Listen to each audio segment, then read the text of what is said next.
पहले ये आइए सेक्शन 9(3) और 9(4). मुझे कुछ दिख नहीं रहा इधर साइड में, जो आपका चैटिंग आ रही है ना, मुझे दिख ही नहीं रहा। ये साइड पता नहीं क्यों देख ही नहीं पा रही, ये वाली आंख ही दिख रहा बस, मुझे चैट नहीं दिख रही इस समय। State the person liable to pay GST in the following independent cases provided recipient is located in the taxable territory. अच्छा, रेसिपिएंट टैक्सेबल टेरिटरी में आता है, ठीक है। अच्छा जी साहब, सब ब्रेक दे दो, हो सकता है ब्रेक की जरूरत पड़े ही ना, आप समझिए इशारा मेरा, हो सकता है ब्रेक की जरूरत ही ना पड़े, इसलिए शांत रहे, फायदे में जाओगे, शांत रहो। Service provided by an arbitral tribunal to any business entity. गलती नहीं होनी चाहिए, हमने बहुत ताकत लगाई है, चैप्टर पूरी शिद्दत से पढ़ाया यार। आर्बिट्रल ट्रिब्यूनल दे रहा है एनी बिजनेस एंटिटी को, क्या यहां पर रिवर्स चार्ज आएगा या नहीं आएगा? यस, एनसीएम या आरसीएम? आरसीएम। लेकिन आप स्पेसिफाई कर देना, ये तो झंडू है क्वेश्चन पूछने वाला, तो कि यार हम एज्यूम कर रहे हैं, क्या भला एज्यूम कर रहे हैं कि ये जो बिजनेस एंटिटी है कैसी है? अमीर है, रजिस्टर्ड नहीं अमीर, जिसका जो वर्डिंग्स हैं, जिसका प्रीसीडिंग फाइनेंशियल ईयर में जो टर्नओवर है वो एक्सीड कर गया है ना, क्या कर गया है? ये एजम्पशन डाल देना, क्योंकि हमें पता है, बिकॉज अगर ये गरीब बिजनेस एंटिटी होगी, इसका टर्नओवर पिछले साल में कम होगा ना, तो एनसीएम आरसीएम की चर्चा ही नहीं होगी। आप हमसे पूछ रहे हो क्या लगेगा, तुमने बताया आरसीएम लगेगा, पर ये ध्यान रखना चीज का, ठीक जी जी। उसके बाद आगे चलिए।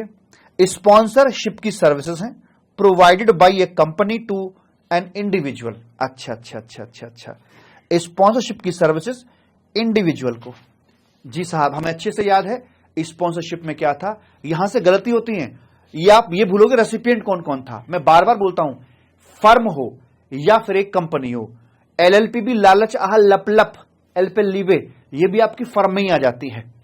तो वहां पर अगर वो होता है, लिखना रेलिवेंट प्रोविजन। नोटिफिकेशन नंबर देख के बताओ कौन सा है आरसीएम का, बुक में देखो जरा, वो नोटिफिकेशन नंबर आपको याद होना है। आरसीएम का नोटिफिकेशन नंबर कौन सा था? इसके पीछे सेक्शन कौन से काम करते? सेक्शन 9(3) और 9(4). नोटिफिकेशन चैप्टर के शुरू में होगा, कितना है? 13/2017। अच्छा, 12/2017 में क्या था? 12/2017 में क्या था? अरे वो एग्जम्पशन थी, सारी एग्जम्पशन 12/2017 में लिखी हुई है, एग्जम्पशन का पूरा चैप्टर, और उसके अगला नंबर 13th नंबर पे आरसीएम की नोटिफिकेशंस हैं। तो सेक्शन 9(3), 9(4 होता है, एंड इस सेक्शन से पावर लेकर ये नोटिफिकेशन डाली गई जिसमें आपकी सारी की सारी आती हैं। तो यहां लिखेंगे रेलिवेंट प्रोविजन, क्या? As per section number 9(3) read with notification number 13/2017। जब मेरा बच्चा ऐसे लिखेगा ना, तो सामने वाला नंबर देख ही जाएगा। उसमें लिखना कि देखिए, in case of sponsorship services where service is supplied by any of the person but the recipient is whom? Recipient is any firm, LLP और a company. In such a case reverse charge, short form use नहीं करनी, reverse charge mechanism will be applicable. ये तो लिख दिया law. Analysis और conclusion. In the given question, sponsorship services provide by a company to an individual, since this service provided to an individual and it is not a fit case for notification number 13/2017, ये वहां fall नहीं करता है, that's why RCM will not be applicable, rather it is liable to GST under forward charge mechanism। लिख सकते हो आराम से? Yes sir. कतई जहर। आगे, renting of immovable property services provided by the central government to a registered business entity. रुको, किसकी बात कर रहे हैं? रेंटिंग ऑफ इमूवेबल प्रॉपर्टी की। देने वाली कौन है? सरकार। लेने वाला कौन है? रजिस्टर्ड बिजनेस एंटिटी है। अच्छा ठीक है जी। इसने ये नहीं बताया कि यहां पर ये सर्विस कैसी है, मतलब कमर्शियल प्रॉपर्टी की रेजिडेंशियल है। अच्छा, क्या ये पता करने की जरूरत भी है? ये आप B2B ट्रांजैक्शन है, हम जानते हैं। देखिए, दोनों बात बताते हैं। In case of renting of residential dwelling for use as relevant provision में by the government to a registered person, that is B2B transaction, it is liable to GST. Moreover, अगर ये कमर्शियल प्रॉपर्टी भी होती है, and given by the government to the relevant registered person B2B transaction, then it is also liable to GST. And in both the situations, RCM will be applicable. So it doesn't matter the property is residential property or commercial property. So it can be simply said that in case of renting of immovable property by the government to the registered entity is liable to GST under reverse charge mechanism. प्रेम से बोलेंगे राधे राधे, लिखो लेकिन with confidence. आपकी conceptual clarity इतनी शानदार होनी चाहिए कि आप ठोक ठोक के लिखो, हाथ के अंदर स्टेबिलिटी हो, आपके अंदर आपको पता है कि क्या सही है क्या गलत है। हर चीज देखो। अब देखो ना यार, तुम इन चीजों को सराहते क्यों नहीं हो? मुझे अच्छा लगता है। ये देखो छोटे छोटे का मैंने अपना प्रेजेंटेशन वो दी आपको हर छोटे छोटे क्वेश्चन की कि यार जो आपको एग्जाम में लिख के आना है, आपका नेचर ही ऐसा बन जाए, जब भी लिखो तो ऐसे ही लिखो आप। सारे क्वेश्चन के आंसर यहां पे आ गए। अगला क्वेश्चन चलिए देखते हैं। Decide which person is liable to pay GST in the following independent cases where the recipient is located in the taxable territory. ठीक है। Ignore the aggregate turnover and exemptions available. ये क्या बोल रहा है कि अगर किसी केस में कोई एग्जम्पशन हुई तो क्या करना है, आपने उसे इग्नोर करना है। मतलब ये तर्क मत लगाना कि भैया तो 5वें गेट से बाहर है, अबे यहां कुछ ना लगेगा। वो कह रहा भैया भूल जाना एग्जम्पशन है, तो खुद कह रहा है। जैसे शीनू अंबानी प्रोवाइड करा रहे हैं स्पॉन्सरशिप की service to Indian love cricket academy NLLP।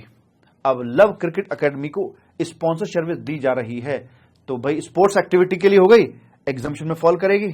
तो वहां से आप बोलोगे नहीं नहीं भाई ये तो एग्जम्प्ट है। वो करा नहीं भाई, ये तर्क में मत पढ़ना, सिर्फ आरसीएम पे फोकस करना, फोकस यहां बनाना। बताइए क्या होगा?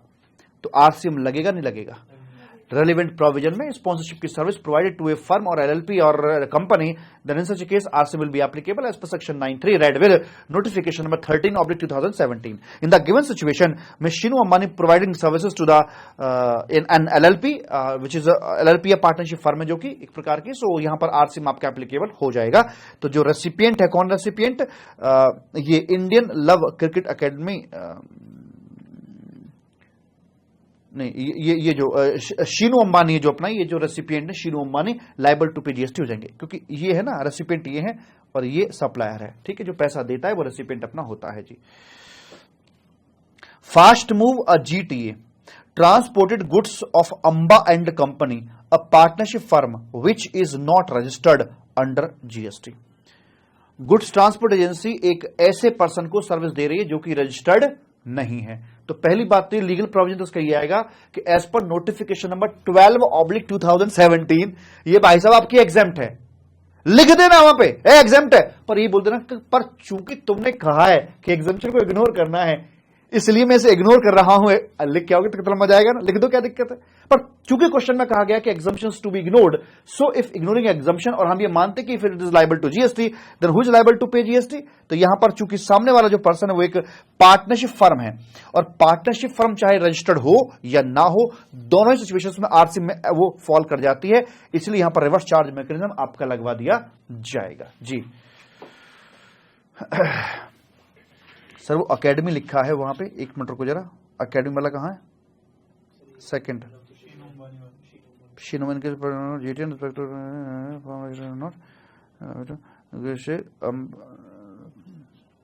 पहला वाला ना, love liable to pay GST under reverse charge. नहीं इसमें ये तो कंफ्यूजन पड़ जाती है ना इसमें। Love cricket academy recipient supplier है, इसमें सप्लायर है ना स्पॉन्सरशिप सर्विस की। Sheenu Ambani provided sponsorship services.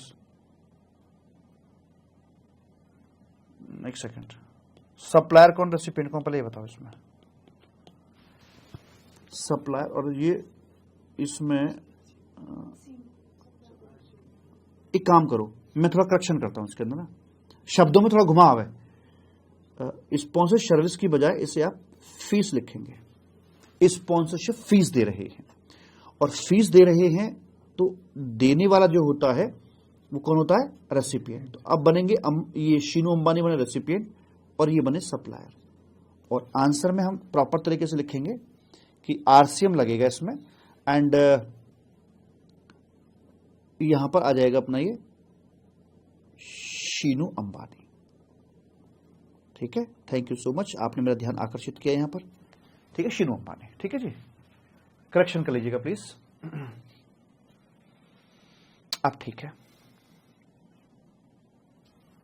वो इसमें हमेशा ना ये स्पॉन्सरशिप में ये दिमाग में आता है कि यार सप्लायर कौन सा है, वो कंफ्यूजन रहती है उसके अंदर, तो ऐसे करके। ठीक है, करेक्शन डाल दीजिएगा प्लीज।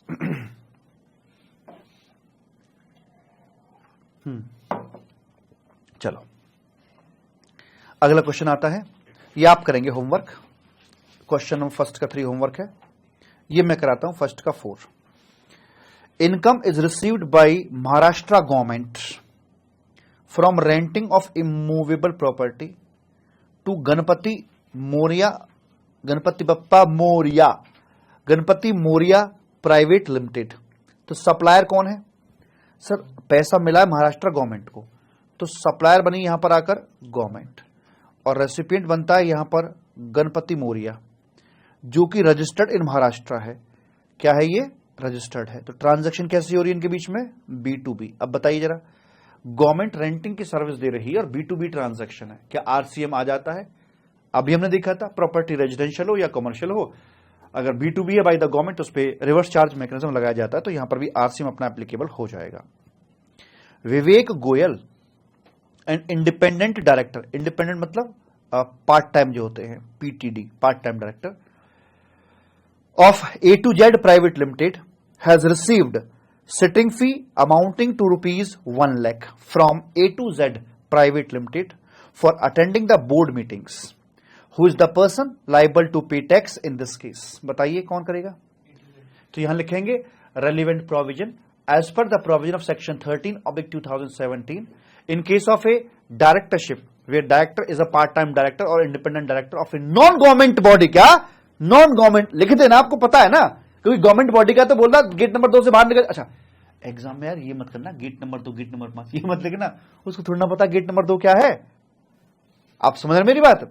सामने वाले को नहीं पता गेट नंबर क्या है, तो आपके लिए गेट, जब गेट बोल देते हैं हम उसको बोलना कि if it is a whole time director तो वहां पर वो it is equal to an employ and it will not be treated as supply and hence no question of GST।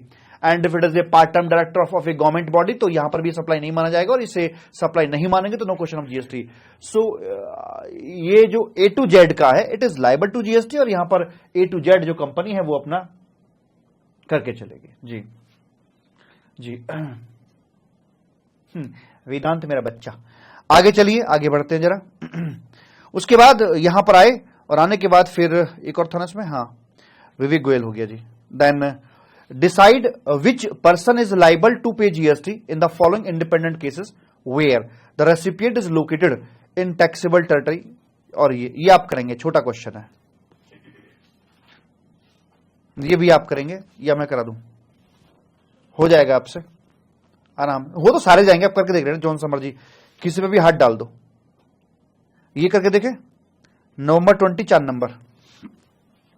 In the following independent cases decide who is liable to pay GST if any. You may assume that recipient is located in taxable territory। और you may assume, अबे करना ही पड़ेगा, अगर recipient TT में नहीं है सवाल ही पैदा नहीं होता RCM का, मांगो उसी से जो दे दे खुशी से। अच्छा जी सर, क्वेश्चन 4 का ए देखा अभी देखेंगे, रुको जरा, अभी इसके बाद देख लेते हैं, अभी देख लेते हैं, ठीक है। तो क्या है, वीर ट्रांसपोर्ट रजिस्टर्ड GTA है और 12% IGST 12% का आ रहा है। पहले मुझे बताइए 12% का नाम आने का मतलब क्या है? NCM की RCM? 12% की बात कब हो सकती है? विद ITC, और विद ITC की बात कब होगी? जब NCM होगा। NCM ये सब पता लग गया मुझे। पेइंग IGST 12% से है। Transported goods by road of Dilip and company का a sole proprietary firm recipient है, other than specified person. Sole proprietary firm है, और आपका जो स्पेसिफाइड पर्सन थे ना कि कंपनी फैक्ट्री ये वो, उनके अलावा है ये, विच is not registered under GST, जो कि GST में रजिस्टर्ड भी नहीं है। बताइए NCM की RCM? जो रेसिपिएंट आदमी है ना तो वो स्पेसिफाइड में, स्पेसिफाइड कौन लोग थे? जो फैक्ट्री है, सोसाइटी है, कोऑपरेटिव सोसाइटी है, फर्म है, कंपनी है, रजिस्टर्ड कैजुअल टैक्सेबल पर्सन है, क्या उनमें से नहीं है ये? प्रोप्राइटरशिप कंसर्न नहीं है, प्रोप्राइटरी है, रजिस्टर्ड भी नहीं है, सर एनसीएम लगेगा। मैं तो कह रहा हूं आपको यही पता लग जाना चाहिए था, क्योंकि आरसीएम में 12% का रेट एप्लीकेबल ही नहीं होता है। ये क्रॉस चेक था आपका। मैं अगर ये बोलता ना कि सामने वाला रजिस्टर्ड आदमी है, ये है वो है, तो मैं क्वेश्चन को गलत साबित कर देता यहां पर, क्योंकि ऐसा हो ही नहीं सकता कि आरसीएम में 12% का रेट मिल जाए। It is practically impossible, technically wrong हो जाएगा वो। तो इसको लिखना ही था आगे ये 12% के रेट के साथ में। आगे कमल Jain mister Kamal Khush, Kamal Jain an unregistered famous author. अच्छा, कहां दिमाग ले गया आपका? कॉपीराइट में। अनरजिस्टर्ड फेमस ऑथर है, received 20 lakh of consideration from PQR publication limited for supply of service by way of temporary transfer, copyright covered under section so and so related to. और book लिखी है इन्होंने, new book, ignore exemption if any. अगर कोई exemption है तो आप उसे इग्नोर कर दीजिएगा। एग्जम्पशन है तो इग्नोर कर दीजिएगा। तो ये वाली बात आपके दोनों पे लागू होती है, एग्जम्पशन है तो इग्नोर कर दीजिएगा। क्योंकि ऊपर वाले केस में देखिए, अगर आप प्रोप्राइटरी को दे रहे हैं अनरजिस्टर्ड, तो वो एग्जेम्प्ट जीटी की सर्विस वहां पे। हाँ बोलो पहले। जिस तरह से उन्होंने पहले वाला केस बनाया है, वहां पर वो सर्विस कैसी थी? एग्जेम्प्ट थी। पर उन्होंने कहा कि नहीं भैया, वो इग्नोर करना एग्जम्पशन को ना, आप माफ करना उससे, ठीक है? Yes sir. इस वाले केस में क्या होगा सर? इस वाले केस के अंदर जो कॉपीराइट में ऑथरशिप होती है ना, वहां पर फर्स्ट ऑफ ऑल आरसीएम ही लगाया जाता है। तो जो पब्लिशर है वही लाइबल टू पे जीएसटी होगा। लेकिन यहां पर एक प्रार्थना भी की जा सकती है, और प्रार्थना ये हो सकती है कि भाई अगर जो सप्लायर है वो छाती पीट पीट कर बोले कि साहब मैं जीएसटी का पेमेंट कर दूंगा, रजिस्ट्रेशन करवाता है और 1 साल का लॉक इन पीरियड रखता है कि मैं चेंज नहीं करूंगा, तो वैसे वाले केस में एनसीएम भी लगाया जा सकता है। वैसे करके बोल दिया जाता है, ठीक है जी। ओके सर जी, ये हो गया अपना क्वेश्चन। तो बताइए भाई साहब, मतलब मैं कह रहा हूं कि आपको मैं ये ना कराता और ये क्वेश्चन डायरेक्ट एग्जाम में आ जाता, आप सही करके आते या गलत करके आते? बताइए। पक्का ना? ग्रेट। इसमें 12.5 आता है? कॉपीराइट वाले में 12.5 आता है? नहीं, 12.5 दो में ही आएगा, एक इसमें और एक रेंटिंग वाले में। सही, ग्रेट ग्रेट यार। वही चैप्टर खत्म होने के बाद कॉन्फिडेंस आना चाहिए कि यस आई कैन। तो ये आ गया। और आपने एक बात नोटिस करी, अब आपको ये जरूरत नहीं पड़ती कि मैं आपको लिखकर दिखाऊं। आपने बात नोटिस करी, वो बात धीरे धीरे कहां पर गायब हो गई कि मैं आपको लिख के दिखाऊं। वो अंदर से जरूरत महसूस होती नहीं है, बिकॉज आप लगातार टेस्ट अपने दे रहे हैं। सर फर्स्ट पार्ट का आंसर अलग लिखा हुआ है। फर्स्ट पार्ट का आंसर क्या लिखा हुआ है? exempt from GST analysis and Howard in the has to be ignored since the question was ठीक है। हाँ तो ठीक है ना, तो इफ अवेलेबल तो इग्नोर कर रहा है, तो वो कह रहा है भाई जा वो एग्जाम्पशन को आपने इग्नोर करना है और यहां पर आकर आपका जो जीएसटी है वो लगाया जाएगा, और वो भी आपका एनसीएम में ही लगाया जाएगा, ठीक है? ऐसे करके है। ये सेकंड आ गया, ठीक है? पहले वाले केस में जीएसटी आएगा फर्स्ट पार्ट में। हाँ एनसीएम होगा फर्स्ट पार्ट में जी, फर्स्ट पार्ट में एनसीएम आएगा, ठीक? टेस्ट सारे दिए हैं सर, अब हो जाता है। ग्रेट। आपसे एक विनम्र और सीरियस नोट पे निवेदन, मेरे पास बहुत सारे बच्चों के फोन आते हैं सिर्फ इस बात की खुशी शेयर करने के लिए कि सर हम डेली 15-20 मिनट डेली लिखते हैं। मैं आपको वीडियो दिलवा दूंगा बच्चों के, 15-20 मिनट डेली लिखते हैं हम, और हमारा यही नहीं हमारे सारे सब्जेक्ट में कॉन्फिडेंस आ गया कि यस हम लिख सकते हैं, हम लिख सकते हैं। कुछ नहीं करना, रेलिवेंट प्रोविजन और एनालिसिस और कंक्लूजन, बात खत्म। सर 4 का देखो, क्वेश्चन 4 का देखते हैं। क्वेश्चन 4 फर्स्ट का 4 कौन सा? फर्स्ट के 4 का पहला, उससे क्या फर्क पड़ रहा है? उससे कुछ नहीं करना मैं, हमें तो सिर्फ वो देखना हो, तो बहकाने के लिए घुमाने के लिए उससे कोई फर्क नहीं पड़ता कि टर्नओवर क्या था, उससे क्या फर्क पड़ेगा। वो कह रहा है कि रजिस्टर्ड है, वो टर्नओवर पिछले साल में ये था उसका प्रीसीडिंग फाइनेंशियल ईयर में, यहां तो करंट ईयर में तो रजिस्टर्ड है। जब ट्रांजैक्शन ही हो रही है करंट फाइनेंशियल ईयर में, द पर्सन इज रजिस्टर्ड, तो वो आपको बहकाने के लिए दिया गया है कि पिछले साल में टर्नओवर ये था। रेंटिंग वाले केस में जब आरसीएम का प्रोविजन निकालो जरा, रेंटिंग वाले केस में आरसीएम का प्रोविजन हम निकालते हैं तो देखो क्या लिखा है उसमें, उसमें लिखा हुआ है कि सर्विस देने वाली गवर्नमेंट हो और सामने होना चाहिए एक रजिस्टर्ड पर्सन। वहां लिमिट की तो बात ही नहीं कर रखी कि पिछले साल में लिमिट ये वो फलाना ढिमका, नहीं, सिंपल B2B है, तो that's it, liable to RCM। ऊपर वाला एक और बार बता दो, ILC वाला कुछ नहीं, उसमें यार चीज थोड़ी करेक्शन कराया था मैंने, बाकी कुछ नहीं कराया। जो इंडियन लव क्रिकेट अकेडमी थी, तो स्पॉन्सरशिप की जब हम बात करते हैं तो जो फीस देता है वो रेसिपिएंट होता है, और जो स्पोर्ट्स अथॉरिटी है ये आपकी सप्लायर है यहां पर आकर। तो तो ठीक है, ऐसे करके है। इंटर आलिया क्या होता है? आलिया भट्ट। इंटर आलिया मतलब कि आलिया न बोलता कि आ रहा हूं आलिया इंटर आलिया, उसके बाद फिर फाउंडेशन आलिया, फिर final Alia. Inter Alia Latin wordings है और इसका मतलब होता है एमंग ऑल, बाकी सारी बातों के बीच में, एमंग ऑल। ठीक है सर, 4A का आंसर देखो। 4A कहां, कौन सा कह रहा? 4A फर्स्ट का 4 ऐसे बोला करो। हाँ देख तो लिए एक आंसर। नोटिफिकेशन में इतना था, exempted the service provide by the state government to a business entity with an aggregate turnover up to इतना इतना in a special category state in the preceding financial year. However, the same is not applied to service by way of renting of immovable property. Okay, दिखते तो रहा है कि भाई normally government service के साथ में ऐसा होता है कि भाई उसमें लिमिट दिखी जाती है, पर ये वाली बात यहां एप्लीकेबल नहीं होती है, रेंटिंग वाले में एप्लीकेबल नहीं होती। वो ठीक तो लिखा है,